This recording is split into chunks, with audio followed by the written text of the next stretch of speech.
నమస్కారం, welcome to I dream. నేను మీ విజిత. ధర్మ మార్గం కార్యక్రమానికి స్వాగతం.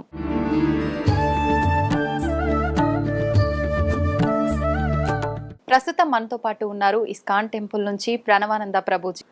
నమస్కారం ప్రభుజీ. నమస్కారం అండి. హరే కృష్ణ. హరే కృష్ణ ప్రభుజీ. ప్రభుజీ, శ్రీకృష్ణాష్టమి వస్తోంది, జన్మాష్టమి. అంటే మీరు తప్ప ఇంకెవరు బాగా చెప్పలేరేమో అని నా అభిప్రాయం. మీ మాటల్లో ఒక్కసారి ఆ విశిష్టత గురించి తెలియజేయండి. కృష్ణం వందే జగద్గురుం వసుదేవసుతం దేవం కంసచారూఢమర్దనం దేవకీ పరమానందం కృష్ణం వందే జగద్గురుం.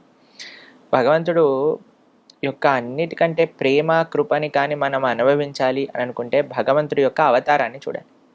భగవంతుడు ఎంత కృపతో మనకి నచ్చిన, మనందరికీ పిల్లలంటే ఇష్టం కదండి. పిల్లలు ఏం చేసినా మనకు నచ్చుతుంది.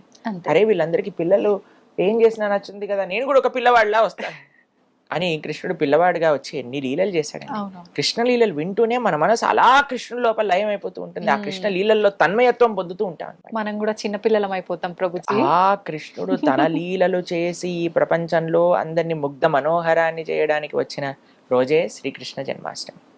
అటువంటి జన్మాష్టమి రోజు మనం అత్యంత కృతజ్ఞతాభావంతో భగవంతుని ఆరాధన చేయాలి. ఉపవాస దీక్షతో మంచి నైవేద్యములు, చెప్పని భోగ్ అంటారు, 56 రకాల నైవేద్యములు భగవంతుడికి చేస్తారు చాలా మంది. వివిధ రకాల స్వీట్లు చేసి భగవంతుడికి తులసితో అభిషేకం చేసి చక్కగా అలంకరణ చేసి అర్చన చేసి నివేదన, ఆరతి, తర్వాత పిల్లలందరినీ కృష్ణుడిలాగా అలంకరణ చేస్తారు, ఉట్టి కొట్టిస్తారు, పాదాలు వేస్తారు. ఆ రోజే పెద్ద ఉత్సవం అండి. ప్రొద్దున నుంచి రాత్రి దాకా ఆలయానికి వెళ్ళటం, దర్శనం చేసుకోవటం, గోసేవ చేసుకోవటం. చాలా అద్భుతమైన రోజు శ్రీకృష్ణ జన్మాష్టమి. భగవంతుడు ఆవిర్భవించినప్పుడు ఎంత సుందరంగా వైభవంగా ఆవిర్భవించారు అని పోతన గారు చెప్తారు భాగవతంలో. జలధరు దేవు నాజాను చతుర్బాహు సరసీలు జాక్షు విశాలాక్షు జారు గదా శంఖ చక్ర పద్మ విలాసు కంఠ కౌస్తుభమణి కాంతిబాను కమనీయ కటిసూత్ర కంకణ కేయూర శ్రీవత్సలాంఛనాంచిత విహారు సురకుండల ప్రభాయుత కుంటల లాటు వైడూర్యమణి గణవర కిరీటు బాలు పూర్ణేందు రుచిజాలు సుగుణాల బాలు భక్తలోకపాలు కృపావిశాలు జూచి తిలకించి పులకించి యొబ్బి చెలరేగే వసుదేవుడు ఉత్సహింపే అని అంటారు పోతన గారు భాగవతంలో. అంత ఉత్సవంగా కృష్ణుడు ఆవిర్భవించారట. అటువంటి ఎక్కడా లేదేంటి ప్రభుజీ మీకు? ఆ స్వామిని పలికిస్తే మనం పలుకుతాం, స్వామి మర్చిపోయారనుకో మనం కూడా మర్చిపోతాం. ఇదే శరణాగతి అంటే, స్వామి నేను ఇక్కడికి వచ్చి కూర్చున్నాను, నువ్వేం పలికిస్తే అది పలుకుతాం. అందరికి మంచి చేసేవి పలికించు అని ప్రార్థన చేసి కూర్చుంటాం కాబట్టి ఆ స్వామి ఏది పలికిస్తే అది పలుకుతాం. ఇంత గొప్ప ఉత్సవాన్ని మనం ఎంతో వైభవంగా కృష్ణ జన్మాష్టమి చేసుకోవాలి. కృష్ణుడి లోకానికి అందించిన గీత, కృష్ణుడి లోకానికి అందించిన లీలలు మహా అద్భుతమైనవి. కాబట్టి మీరందరూ చక్కగా శ్రీకృష్ణ జన్మాష్టమి చేసుకొని ఆ భగవంతుడి యొక్క పరిపూర్ణ కృపా కటాక్షాలు మీ అందరిపైన ఉండాలని ప్రార్థన చేస్తూ కృష్ణం వందే జగద్గురుం. హరే కృష్ణ. ప్రభుజీ, మనకు శ్రావణ మాసం ఆల్రెడీ ప్రారంభం అయిపోయింది.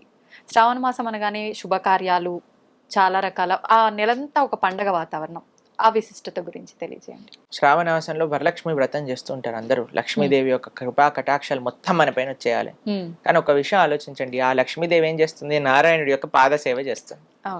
కాబట్టి మన గోలు లక్ష్మీదేవిని ప్రార్థన చేయటంలో నారాయణుడి యొక్క సేవ మనకు కావాలి అని మనం భావన చేస్తూ ప్రార్థన చేస్తే, ఎందుకంటే ఇప్పుడు భర్త ఉన్న చోటే భార్య ఉండాలి అని అనుకుంటాం. కాబట్టి ఎక్కడైతే నారాయణుడు ఉంటాడో, ఎక్కడైతే నారాయణ భక్తి ఉంటుందో అక్కడే లక్ష్మీదేవి ఆనందంగా ఉంటుంది. ఇప్పుడు లంకలో కూడా సీతమ్మ ఉంది, ఆనందంగా ఉందా? ఆనందంగా ఉందా లంకలో సీతమ్మ? రాముడితో పాటు ఉంటే ఆనందంగానే ఉంటుంది. లంకలో సీతమ్మ లేదు, ఉందా లేదా? ఉంది, కానీ బాధపడతారు. అవును.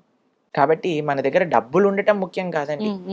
ఆ లక్ష్మి, డబ్బులు అంటే లక్ష్మీ స్వరూపం కదా. నారాయణుడితో ఉండటం అంటే భగవంతుడి యొక్క సేవలో ఉండటం అనేది ముఖ్యం.